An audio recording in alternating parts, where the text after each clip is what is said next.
Hey, it's Ben from Digital Mastery and just having a little evening processing images and thought I would share with you how I happen to process one particular image. And I think it might be useful to show you how to take a kind of boring looking image that looks like it has a little bit of potential and really transform it. So let's take a look at what we got. Here is our end result. And I really love the feeling of the warm area right at the horizon along with the cool at both the top and the bottom.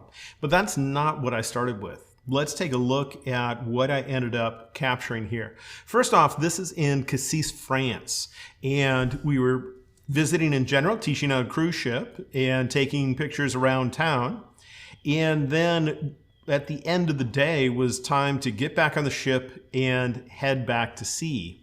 And when we did, I rather liked what I was seeing in the water. I saw it as having some interesting potential. So take a look at this. What I liked is the texture in the water. It has these little micro ripples along with those slightly larger ripples and then just slowly fading to brightness at the horizon. So I wasn't quite sure what I was going to do with these images, but I captured this sequence of images. And then it wasn't until I started processing the images that they really came alive. And so let's take a look at that end result. So I want to go through the process that I went through to create this. And so I'm going to take the original version of the picture, which is this one, and I'm going to head over to Lightroom's Develop module. And remember, Lightroom's Develop module has the exact same adjustments that are available in Adobe Camera Raw. So if you don't use Lightroom, you could do the same thing using Camera Raw. It would just take a little bit of translation to figure out where the tools are, but you could do it just fine. So let's start off in here just doing a general processing. And what I wanted to do in this case is I wanted color to be a big part of it. I saw this good hint of blue in here, so I started by increasing the saturation. I didn't adjust brightness because brightness has a tendency of thinking that anything that is blue is a sky, and it tends to make it too dark and colorful. And I didn't want that for the whole thing. So I just brought the saturation up, and in fact, I pretty much cranked it. And anytime saturation doesn't go far enough, then I might even bring up vibrance a little bit as well. Now you can somewhat tell if you've overdone this by looking at the histogram that's over here. As long as you don't see a spike on the right or left end of the histogram, it means you haven't quite hit saturation clipping yet. Although you would have to have something called proof colors turned on to truly know that. But as long as there's gaps on the ends, we're doing pretty good. Then, continuing to work with color, I'm going to come up here to the temperature slider. And right now we got a lot of blue in the image, and I see just a hint of something else near the horizon.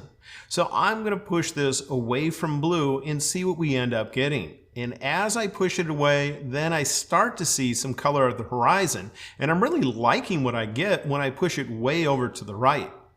But I only like what I get at the horizon. So I'm going to back off and I'm going to ignore the horizon and just think about the blue water. And so I'll bring this down a bit until I'm liking the overall color of the blue water, which is somewhere right around here. I'm liking it. I might also adjust tint. And if I move it one direction, it'll become a little too greenish, other direction, a little too purplish. I don't mind a little hint of purple, but I don't want it to be too dominant. So probably right about in there is going to get me in a pretty good spot.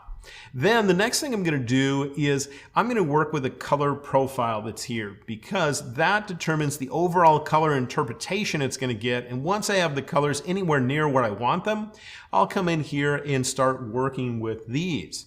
Now we do have here both camera matching and Adobe Raw. And I'm going to come over here to the Adobe Raw ones and just hover over each one of these, seeing if one of them renders the colors a lot better than the others.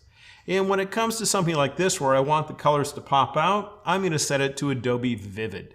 Then I'll choose Close near the upper right to get me back to my adjustment sliders.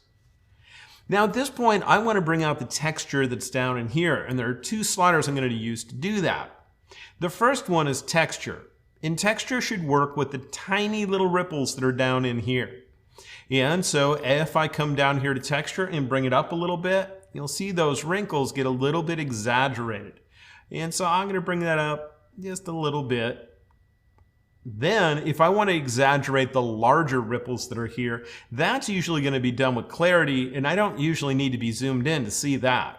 So I'll come here to clarity, and I'm going to crank it up and see what happens to the larger ripples that are there. Bring it up until I like it. Now, when I zoomed in, you might have noticed a bit of noise, and with default settings in here, if you go into this section called Detail, there's sharpening being applied. And that sharpening is making the noise that's down here more exaggerated and any noise that's in the sky. So what I'm going to do is what I do with most any image, which is adjust the masking setting. If you hold down the Option key on a Mac, Alt and Windows, and you click on this, you're going to see exactly where it's going to sharpen the image. It's going to sharpen the image wherever it appears as white. Well, the sky had no distinct detail to it, so I'm going to bring this up until pretty much the entirety of the sky, minus that cloud on the right, turns black. Black is where it will not sharpen the image at all.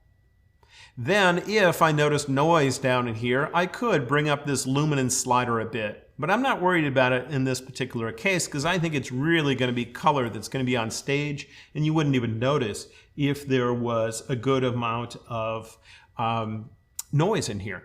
So let's go back to our basic adjustments. I haven't adjusted the basic tonality of this image. I might come in here and bring the highlights up because right now the brightest part of the image is not all that bright. If you look in here at the histogram, you see a huge gap on the right-hand side of it. And if I bring my highlight slider up, you'll see that gap starting to lessen as the brightest portion of the image gets closer and closer to white. And so somewhere around here should be just fine. I also then want to work on the dark portion of the image. And in this case, I think I actually want the dark areas to become darker. To do that, I'm going to grab the shadow slider and I'm going to move it down. That's going to make our dark areas even darker. Then I can control how big of a difference there is between bright and dark by adjusting contrast. If I increase contrast, it will simultaneously brighten the bright areas and darken the dark areas. Or I can do the opposite, making the bright and the dark areas more similar by decreasing contrast. But there's another advantage of decreasing contrast. If you have an area that's close to being black already in your picture, and you can tell that by having only a tiny gap on the left side of your histogram, as you bring contrast down, you're going to find that that gap on the left side of the histogram widens, and you end up with getting even further away from being black.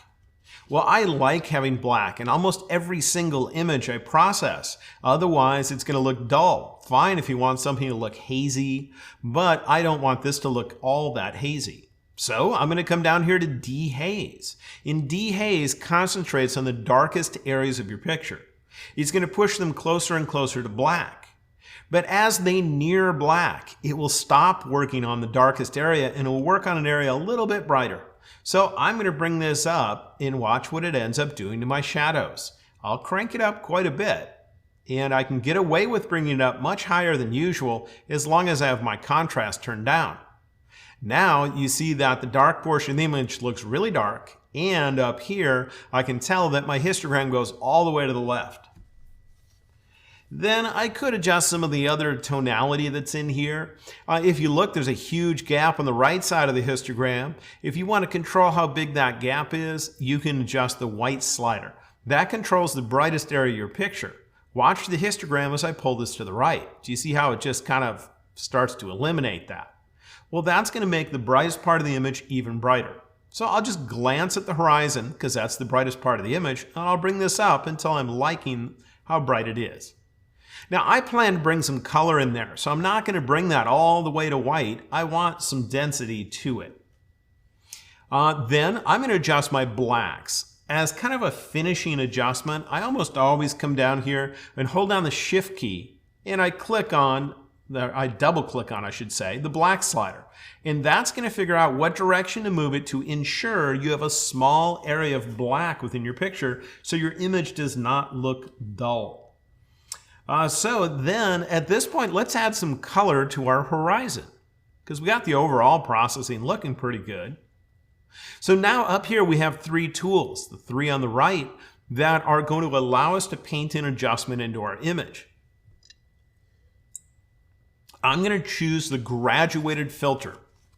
And with the graduated filter, I'm going to be thinking about where do I want this color to appear. I want it to be at the horizon at full strength, and I want it to go up to about here before it starts fading out. So I'm going to click where I want it to start fading out, and then I'm going to drag to wherever I want it to stop fading out, which might be about here. And just to ensure I don't get an odd angle, I can hold Shift to make sure that's perfectly straight. I can always adjust it later. Then, if you remember before, I really liked the horizon when we had the temperature slider cranked over towards the right, so we had a lot of yellow. So I'm going to do that right now, but it's not going to affect the entire image. It's only going to affect the area that's below this line. So let's take that temperature slider and let's crank it towards the right. See if we can get some warmth up near the horizon. And yeah, I can push it really far to make it look fake, but I'm going to back off and try to keep some realism somewhere right around this area. Then I can also adjust tint.